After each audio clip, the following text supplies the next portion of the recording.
Hello! Welcome to Game Over Gerkinman. This is, of course, Gerkinman, because that's how it always is. And we've got three people with us this week, and because one of them, this is their first time with this particular game, he can go first, and then we'll go alphabetically from there. How about that? That works for me. Hello, everybody. I'm Mark Schneider, otherwise known as 13, otherwise known as Fedora Mark. I animate and do stuff, and sometimes Dan makes me do other things, like voice and these things, and yeah, that's it. You gotta edit those Birdemic things, too. Oh, yeah, I gotta do that. Yeah. Alright, so I am... Sorry I cut you off there. Go ahead. Okay, I am Adam. I am a game programmer, supposedly, and I supposedly game program. And I'm supposedly tired right now as well, but I'm doing this anyway because I love you guys. Aww. You're such a trooper. Yeah, that's why we love him so. Hey everybody, it's Jess or Namir. I'm a Let's Player, a video game reviewer, and a voice actor. Aww. Whee. Yay. Aww. So Mark, this is your first time with the Tomb Raiders. Why don't you tell us your long and thorough history with the old Lara Croft? Well, I know that she has boobs. Yeah, that's at least two of them. Oh, this is a dead body. She's British. And Casey was doing a Let's Play for one of the older oh, that's right, I forgot you were Tomb Raiders, which was it was annoying as hell because it was just one of those games that was like, hey, we'll put you here, get through the level. Oh dear. Yeah. So yeah, see, I haven't played the old ones. So you haven't played any, you've watched Casey's, who was on the show last week. Yeah, I've watched Casey's and I'm aware of that she exists. That's pretty much it. I don't have any actual first-person experience with Lara Croft. Let's be fair, I think every man on the internet is aware that she exists. Well, considering how much of a prevalent gaming icon she was, like, during the 90s. That was pretty interesting. That's what I was talking about. What the hell are you... She's pretty much the sex symbol of the 90s for video games. Yeah, her and Bubsy were like the two sexiest things on the planet at the time. Bubsy? Bubsy the Bubcat. Bubsy. I guess by that point it was Gex was like the other big sex symbol of the time. Gex? Yeah. Yeah. Always a ladies' man, but not a sex. Man, all the men wanted to be Gex because he got all the pussy. In the ads, anyway. No. Gex didn't get any pussy in the games; it was just in the commercials. I don't know. I don't think I've ever. I played them a little bit. I never played. And then I was like, this game sucks. so what have I missed in this game so far? She was captured by pirates. We were going to an island to do an expedition, but then we got shipwrecked because this island, as we're slowly learning, has mysterious supernatural powers. It's kind of like Lost, basically. But okay. Lost with much better gunplay. Did you, actually, Mark, you're familiar with Naughty Dog's work because you played The Last of Us, but did you play the Uncharted games at all? I played the first Uncharted game. I haven't played the second or third, unfortunately. Okay, so that's where you can because originally I think we talked about this in one of the other previous episodes. When Uncharted was originally pitched, it was pitched as Dude Raider. But then when this was announced, 6 years later, people were saying that this was ripping off Uncharted. Interesting. But I haven't played Uncharted yet, although I will be playing them after the current game that I'm recording. It's your basic, at least the first one, it's your basic, like, let's take Indiana Jones, make it a little bit modern, and then, yeah, it's Indiana Jones pretty much. Yeah. So lots of just running and climbing and shooting things. But everybody is dead. I like how she just apologized to the corpse. Yeah. Oh, because that helicopter was going there to try to help rescue them from memory. And now they're dead. This is another one of those neat little upgrade things. It's not a big deal when you get an upgrade. It's like you got a lighter, and you'd be surprised how versatile that is and how many different things it allows you to do. Yes, Such I as do heal like how it's yourself. more- yeah. It seems like it's more actual survival based. Yeah. I mean, like, it's all very superficial. Yeah. it's kind of Crows, that. those are symbolic of death. They're also really common in places where there's meat. And corpses. And generally Yes. bad things. Well, they Why gotta they're eat. symbolic of death. I'm sorry, go ahead, Adam. I said they gotta eat. Yeah, Yeah. crows gotta eat. That's it. Well, hey, I mean, a group of crows is called a murder, isn't it? That's right. Yes, it is. This The is more already you true. know. Yay. Just putting The 2 and 2 lighter did together. it. These little moments. Now I can use burning arrows. Mm-hmm. Yeah. The thought First. process right there was, well, if that hurt me that fucking much. Yeah. If that heated up the tip, then surely when I'm using it in gameplay, it'll actually catch on fire. But yeah, I like the way the upgrades How work. she's in this. managing to hold a wooden bow with a constant flame is beyond me, but Oh, it's not a constant You fly. know. I think she... Yeah, you're right, actually. It can't be always burning because she'd run out of gas. It's just too no, resourceful but you know what I for mean that. though, right? It's like whenever she's holding it up, the length of time it takes to knock an arrow and to prep it, You're right. and then to shoot it, you know what I mean? Like that Oh, bow lighting the would lighter, just... yeah. Burn, Yeah. burn up. I don't know that it's But actually hey- wood, but yeah. You're right. That's not how it should work. I'm heading towards it. Video games! Yeah, Yeah. good point. Well made. Hey, great idea going out in the broad daylight and shouting into your phone. Yeah, that was a bit of a lucky- mistake. Oh, of course, they got no one these days has any sense of privacy. Oh god, there are explosions in a bow and arrow game. Yeah, no, because the explosive barrels. Our good old reliable okay. gameplay mechanic that is the exploding barrel. I kind of want to just Also- make a game where they're exploding, but there are red barrels, but they don't explode ever. Yeah, I just noticed this whenever, maybe, I don't know, I have to double check it again, but it looked like whenever you were shooting, like, the fire arrow, like, the way she was holding the bow, it almost looked like they had animated her thumb in a way that shows her, like, turning on the lighter. yeah, that They wouldn't probably surprise me did, it makes because sense. the animation in this game's like ridiculously intricate and there's lots of like tiny little details that some of them I didn't notice until I was like editing this video. Others I noticed straight away when I was playing it and was like just added that extra layer of immersion. I like the way that guy kept These are jumping the worst back. pirates ever. I do like the fact he kept jumping back from my melee. Yeah. There you Oh, go, there we Jess. go. Back on the knees. More bending at the knees. Yeah, just noticed that everyone when they died, they that's the death pose.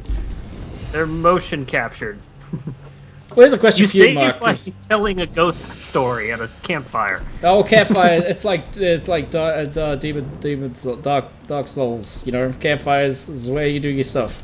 There's a mechanic in here, which is only I think we touched on this briefly in one of the previous episodes. I'm going to ask you about it, Mark. The idea of Okay. back in the old days when you were playing a shooter or an action game, you just got a new gun and that was that. Nowadays, everything has little upgrade trees. And you can spend experience points or whatever, or like stuff that you find on upgrading your weapons. Kind of like a very, very limited RPG elements. Is that like a thing that you think is like a welcome addition to this game genre, or is it you don't care for it, or? I don't think it's necessary if you do things right. It does add extra gameplay and customizability, which is always nice when you're playing. It's like, I like Yeah. this gun, I want this gun to be better. Yeah, that's always the thing, right? Because there are some people who like playing more stealthy, and that allows for that. Yeah. And it's, as long as it's not a distraction, I think it's okay. And as someone who's a completionist, usually I'm someone who's like, I want to upgrade everything, and you can't always do that. So it's Yeah, like, most games don't even allow for that anymore. yeah.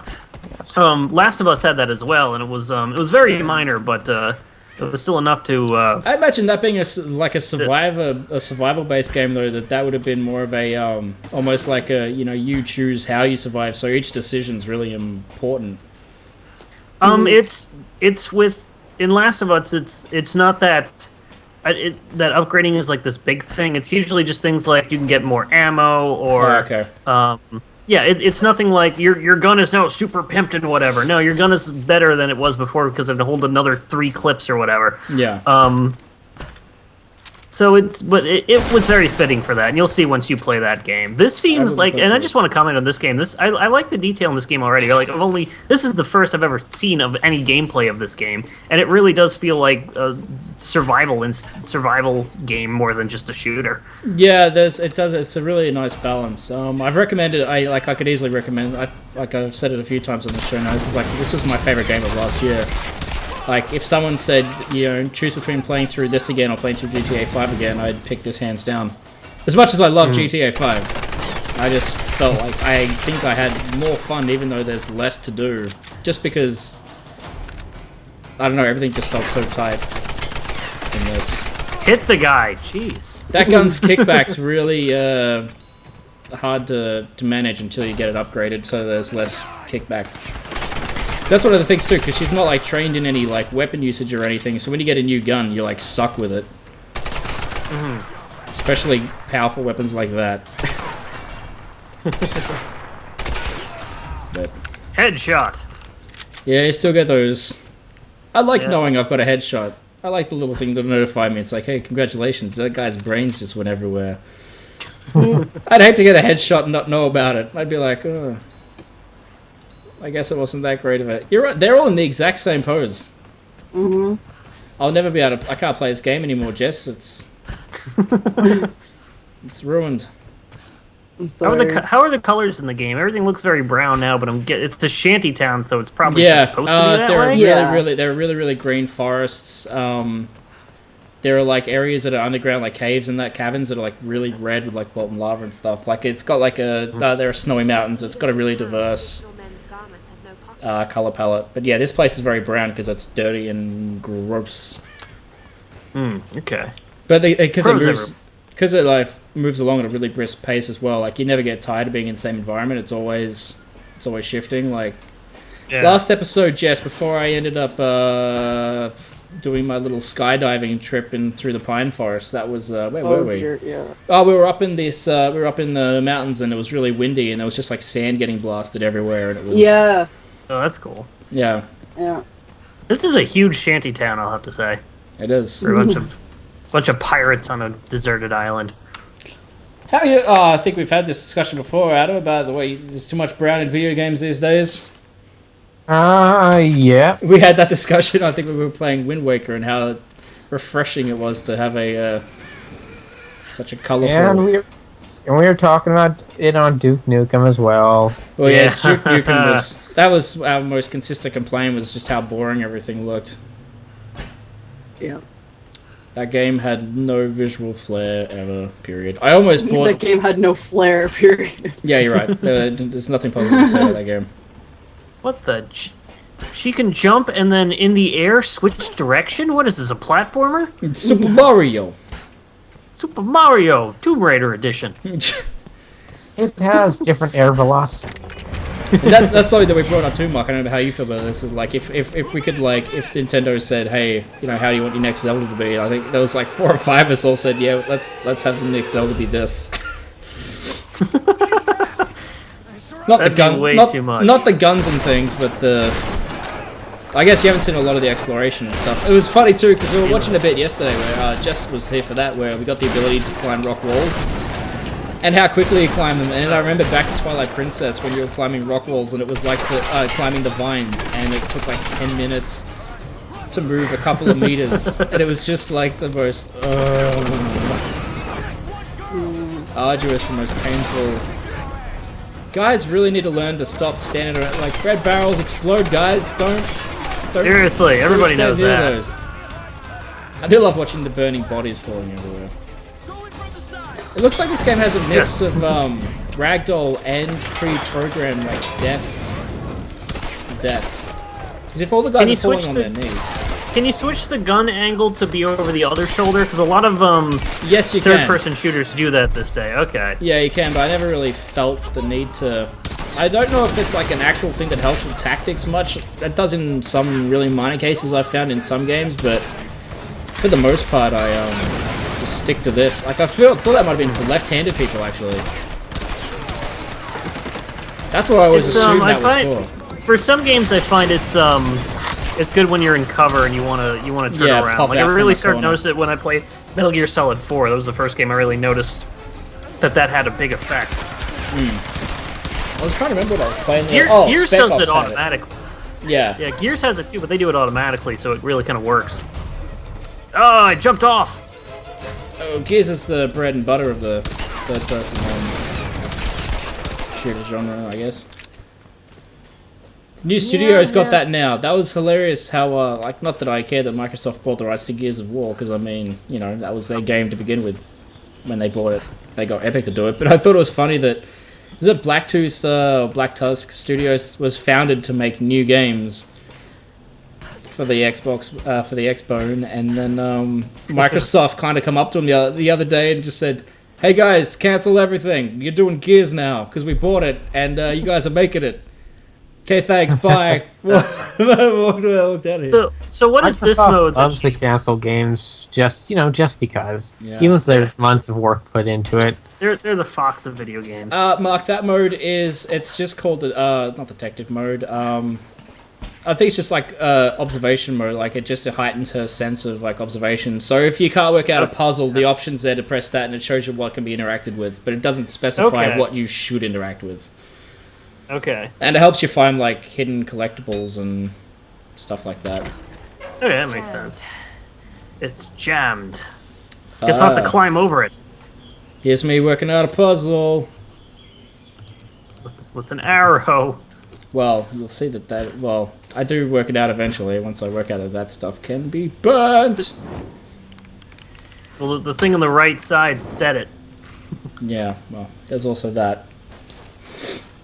I Fire like it. has the gameplay mechanic. Interesting. Yeah, let's talk about that. Where did that start? Using fire to like solve problems.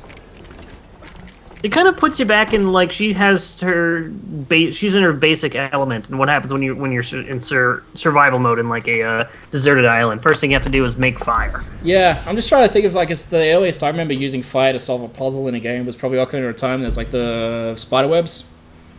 And you gotta burn the spider webs to get through. Other than older games, like I used to play an old game on the NES called Fire and Ice, which literally is a puzzle game with fire and ice. Okay. But yeah, for adventure games, Ocarina of Time is the oldest one I can think of. Well, you can think of anything older than that, Adam, that used fire as like a puzzle-solving mechanic? I'm sure there's plenty. Oh, I'm sure there is too. Yeah, I can't think of it right now.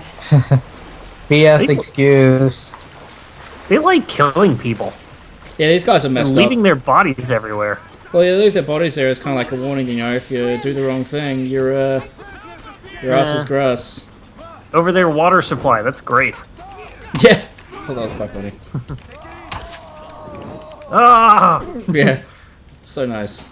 That guy landed up there. She does sound scared. I will like her grunting. Well, this is like, this is the prequel. Like, this is what started it all, right? Yeah. Oh yeah, no, yeah. But the voice actress has done a fantastic job. Yeah. I don't know who she is or what else she's been in. I guess that's something you can look up for the next one. But yeah, she has a really good job. They really suck at killing one person. They're not the best. Oh, that's the problem. You survive a fucking blast. Well, it's a video game. They can't have you die instantly. Epic fumble. Yeah. Oops. I think that's the first achievement I've seen you unlock. I got some for a puzzle. There was one that I solved a puzzle and it gave me an achievement that said clever cookie. I thought that was that's right. pretty cute. Actually, I think this is like this sequence here was probably one of the weakest for me in the game because like I enjoyed the combat, but I thought in this part the combat was maybe a little bit too. It's walk around and shoot somebody with a gun as you're dodging, grenades. It's no pattern. It's just like this is what you have to do.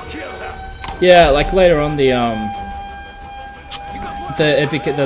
like for the first part it's mainly all platforming and exploration, and then it's kind of like becomes a mixture of combat and Oh, that gets even better when you get the ability to do that with your pickaxe. With the pickaxe. Yeah. Pour him in the face. And she kind of descends into violence, and Yeah, it does try to touch on that. Like the first time she kills someone, she has like a mental breakdown. But then after that, you just like start.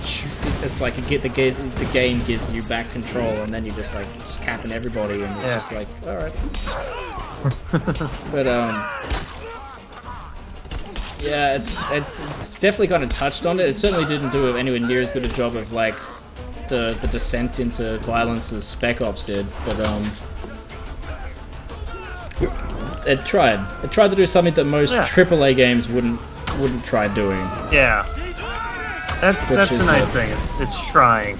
Can we, let's talk about, actually we'll do that in the next episode, while if there's still more shooting going on. Where we stand on the state of AAA gaming. Call of Duty. Well, I Call said of Duty in the next episode we'll get into that. Okay. God, I don't know where to start. Yeah, well that'll give you a few minutes to think about it. You mean a whole week, right? Yeah, sorry, Yeah, that'll give you a totally. whole week to think about it. God bless. But this was a AAA game, and No, it's just this guy. yeah, you gotta have a And like Scottish guy. he just comes out of nowhere. Like she's been busy shooting all these guys, and he's just like, "Oh hey, sup?" You missed me. Yeah, what's up? What's going on? Oh, is that you, Laura? It's got a nice. It's got a nice hat. He does have a nice head. I'll give him that. Or maybe you can lift the ladder back up because it was metal, and then you could climb up there. No, it's got a platform UI. Well, No. that's the end of that. Oh, geez, I just had a thumbnail come up for Nostalgia Critic with Ghost Rider's face. Oh, thanks, YouTube. Way to ruin a perfectly good day. Well, thank you, Jess. Thank you, Mark. Thank you, Adam. Join us next week, as we stated, we're going to talk about the state of AAA gaming for something different. So, hope you enjoy it. That'll be interesting. Bring beer. Yeah, bring beer.